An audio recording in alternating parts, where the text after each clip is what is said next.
안녕하세요, 퍼글입니다. 오늘은 무해지 종신보험에 대해서 한번 얘기해 볼까 합니다. 이 영상을 보시는 분 중에 무해지 종신보험을 가입하셨거나 가입하실 계획이 있으신 분들은 잘 들어두시면 도움이 되실 겁니다.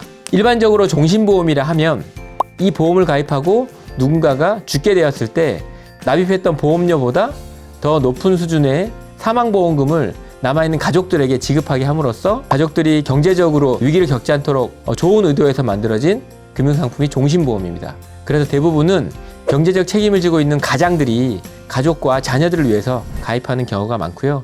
꼭 정답이 있는 건 아니지만 일반적으로 수입의 한 5% 정도를 보험으로 지출하는 경향들이 많이 있습니다. 그러면 무해지 종신보험이란 건 기존의 종신보험과 어떤 게 다를까요? 보험료를 납입하고 사망했을 때 사망보험금을 지급하는 구조는 똑같습니다. 보험료의 차이는 회사마다 조금씩 편차가 있으니 보험료 비교도 다음 기회에 해드릴 텐데, 그러면 무해지라는 게 무슨 뜻이냐? 여러분들 보험 가입하실 때 제일 불만이 뭐예요? 중간에 어떤 이유로 보험을 해지하게 되면 납입했던 보험료보다 해지돼서 나온 돈이 적잖아요. 어떤 경우에는 10%, 20%, 심한 경우에는 절반 이하밖에 못 찾는 경우도 많이 있거든요. 하지만 시간이 지날수록 나중에는 납입했던 금액만큼 여러분이 돌려받게 되는 것이고, 그 기간만큼 여러분들은 사망보장에 대한 리스크에 대한 보장을 받았었기 때문에 상식적으로 나쁜 상품이라고 생각하지 않습니다. 그런데 무해지 종신보험은 10년 동안 납입하는 상품을 가입하셨다, 15년 동안 납입하는 상품을 가입하셨다 라고 했을 때 납입하는 기간 동안에는 어떤 기간이든지 해지를 해도 환급금이 영원인 무해지, 해지하면 해지 환급금이 아무것도 없는 종신보험입니다. 그럼 상식적으로 이런 걸 누가 가입해? 라고 생각하는데, 놀라운 사실은 굉장히 많은 사람들이 가입을 했고 저도 가입을 해서 가지고 있고요. 사람들의 필요에 따라 사실은 장점과 단점이 극명하게 공존하는 상품입니다. 구독, 좋아요, 알림 설정. 세일즈 현장의 설계사들이 이 상품을 어떻게 판매하고 있는지 한번 들어보세요. 최근에 35세 남성 기준으로 모 회사의 무해지 종신보험 상품을 설계해 보니까 10년 납입 기준으로 27만 4천 원 정도의 보험료가 나옵니다. 이 보험료를 10년 동안 납입하면 전체 납입하는 금액이 3,288만 원입니다. 10년 동안은 3,288만 원이 모일 때까지 아무 때고 해지를 하면 영원히 나오죠.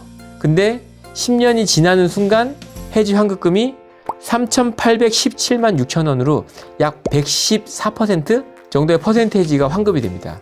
제가 이 금액을 계산을 해봤거든요. 한 달에 27만 4천 원씩 10년간 적금을 부으면 2% 이자일 때 10년 후에 받는 금액이 3,500만 원 중반밖에 안 됩니다. 그게 10년만 유지할 수 있다면 적금보다 이자가 낮죠. 그리고 보험 상품은 비과세이기 때문에 이자 소득세도 없습니다. 사회초년생들에게 적금보다 낫다, 10년만 유지하면 적금보다 나니까 장기 상품으로 가져가자. 피보험자를 부모님이나 배우자로 해서 사망 시에 사망보험을 받을 수 있는 그런 기회도 가져가면서 가져가는 것이 어떠냐라고 많이 판매가 되고 있습니다. 그런데 이 상품이 올해 4월 달에 많이 없어진다고들 해요.